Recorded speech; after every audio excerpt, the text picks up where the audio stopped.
కడియంకు speaker నోటీసులు. అనర్హత వేటు పడేనా నేడు విచారణకు హాజరు కావాలని ఆదేశం. ఫిర్యాదుదారు వివేకానంద కూడా పిలుపు. వరుస పరిణామాలు ఉదయం 11 గంటలకు స్పీకర్ చాంబర్లో విచారణ.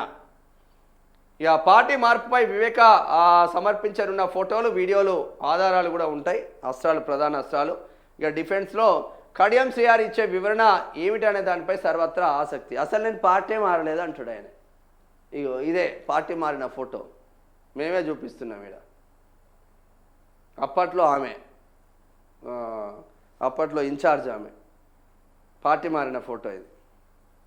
ఇలా ముఖాలు ఒక్కని సక్కలేవా, 10 మంది దుర్మార్గులు ఒక్కని అయినా సక్కలేవు, ముఖాలు పోడైపోను.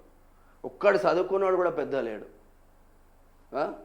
ఈయన కాళ యాదయ్య, షేవేల్ ఎమ్మెల్యే. ఈయన బెబ్బే తంబు. ఈయన రాజేంద్ర నగర్ ఎమ్మెల్యే ప్రకాష్ గౌడ్, బెబ్బే తంబు. ఈయన అరకపూడి గాంధీ 7వ తరగతి అని చెప్తాడు, బెబ్బే తంబే. ఏం చదువుకున్నాడు? ఒక్కడే చదువుకున్నాడు ఉన్నాడు దీంట్లో. పోడైపోను.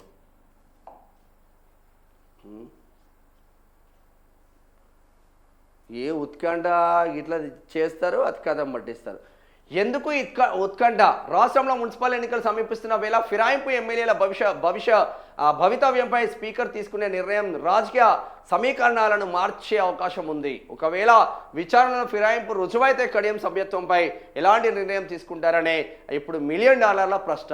మరి ఏమవుతుంది? తెలంగాణ రాజకీయాల్లో మరో కీలక పరిణామం చోటు చేసుకుంది. బీఆర్ఎస్ నుంచి కాంగ్రెస్లో చేరిన ఎమ్మెల్యేల అనర్హత పిటిషన్లపై అసెంబ్లీ స్పీకర్ గడ్డం ప్రసాద్ కుమార్ వివరణను వేగవంతం చేశారు. తాజాగా స్టేషన్ గన్పూర్ ఎమ్మెల్యే కడియం శ్రీఆర్కి స్పీకర్ నోటీసులు జారీ చేయడం రాష్ట్ర రాజకీయాల్లో చర్చనీయాంశంగా మారింది. ఈ నెల 4 అంటే బుధవారం 11 గంటలకు ఉంది. స్పీకర్ ఎదుట హాజరు కావాలంట. ఏం రాసుకొచ్చిందో చూద్దాం. ఇదే కదా పేర్కొన్నారు. ఫిర్యాదులో ఏముంది? గత అసెంబ్లీ ఎన్నికల్లో బీఆర్ఎస్ గుర్తుపై విజయం సాధించిన కడియం శ్రీఆర్ నిబంధనలకు విరుద్ధంగా కాంగ్రెస్ పార్టీలో చేరారని బీఆర్ఎస్ ఎమ్మెల్యే వివేకానంద అంటే ఖుద్బులాపూర్ ఎమ్మెల్యే పార్టీ ఫిరాయించిన ఆయనపై వెంటనే అనర్హత వేటు వేయాలని కోరారు. ఈ నేపథ్యంలో ఫిర్యాదుదారుడైన వివేకను కూడా ఆధారాలతో విచారణకు హాజరు కావాలని స్పీకర్ కార్యాలయం ఆదేశించింది. 7గురికి ఇప్పటికే క్లీన్ చిట్.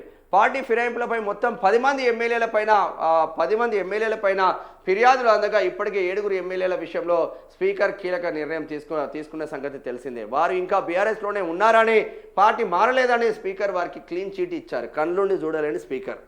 ప్రస్తుతం కడియం శ్రీఆర్తో పాటు దానం నాగేందర్, సంజయ్ కుమార్ పిటిషన్లు పెండింగ్లో ఉన్నాయి. రాజ్యాంగ ఎందుకు సంజయ్ కుమార్ పిటిషన్లు ఉన్నాయంటే అక్కడ జీవన్ రెడ్డి ఉన్నాడుగా, మంచి మనిషి జగిత్యాలలో.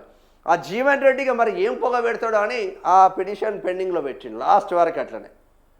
ఇక దానం నాగేందర్ ఏమో బీఆర్ఎస్ నుంచి ఎమ్మెల్యేగా పోటీ చేసి గెలిచిండు ఖైరతాబాద్లో.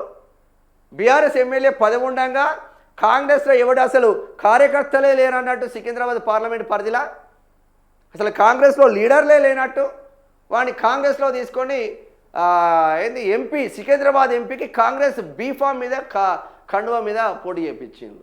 సిగ్గులేని పాలకులు. రాజ్యాంగ నైతికత వర్సెస్ రాజకీయ అవసరాలు. భారత రాజ్యాంగంలోని 10వ షెడ్యూల్ ప్రకారం ఫిరాయింపులు చెల్లవు. కానీ గత కొంతకాలంగా తెలంగాణలో జరుగుతున్న పరిణామాలు దీనికి భిన్నంగా కనిపిస్తున్నాయి.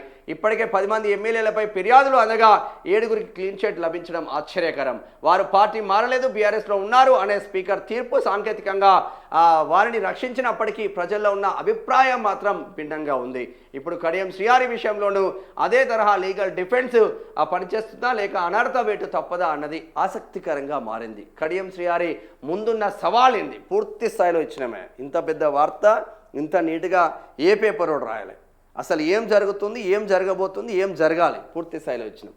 స్టేషన్ గన్పూర్ నుంచి భారీ మెజార్టీతో గెలిచిన కడియం తన కుమార్తె రాజకీయ భవిష్యత్తు కోసం కాంగ్రెస్ తీర్థం పుచ్చుకున్నారనేది బహిరంగ రహస్యం. అయితే స్పీకర్ ముందు విచారణలో దీనిని ఎలా సమర్థించుకుంటారనేది ముఖ్యం. ఎమ్మెల్యే వివేకానంద సమర్పించే ఆధారాలు, ఫోటోలు, పార్టీ కండువాలు కప్పుకున్న దృశ్యాలు స్పీకర్ పరిగణలోకి తీసుకుంటారా లేదా సహజ న్యాయ సూత్రాల పేరిట కాలయాపన జరుగుతుందా అనేది చూడాలి. గదే జరుగుతుంది, ఇంకేం జరుగుతుంది? స్పీకర్ నిర్ణయం పైన మున్సిపల్ ఫలితం. స్పీకర్ తీసుకునే నిర్ణయం కేవలం ముగ్గురు ఎమ్మెల్యేల భవితవ్యాన్ని మాత్రమే కాదు, రాబోయే మున్సిపల్ ఎన్నికల్లో పార్టీల బలగాలను కూడా ప్రభావితం చేస్తాయి. ఒకవేళ స్పీకర్ కఠిన నిర్ణయం తీసుకుంటే అది ప్రభుత్వానికి ఇబ్బందికరంగా మారే అవకాశం ఉంది. అలా కాకుండా మిగిలిన ముగ్గురికి కూడా క్లీన్ చిట్ ఇస్తే బీఆర్ఎస్ న్యాయ పోరాటం మరింత ఉధృతమయ్యే అవకాశాలు కనిపిస్తూ ఉన్నాయి. కళ్ళుండి చూడలేని స్పీకరే, ఓపెన్గా చెప్పాలంటే. స్పీకర్ తప్పేం లేదు, రేవంత్ రెడ్డి తప్పు. పార్టీ ఫిరాయింపుల చట్టం ఎవడు తీసుకొచ్చిండే? పార్టీ ఫిరాయింపుల చట్టం 1985లో కాంగ్రెస్ పార్టీ తీసుకొచ్చింది కదా. మరి మీరు తీసుకొచ్చిన చట్టం మీరే తూట్లు పడుతూ ఉంటే ఎవరికి చెప్పుకోవాలి?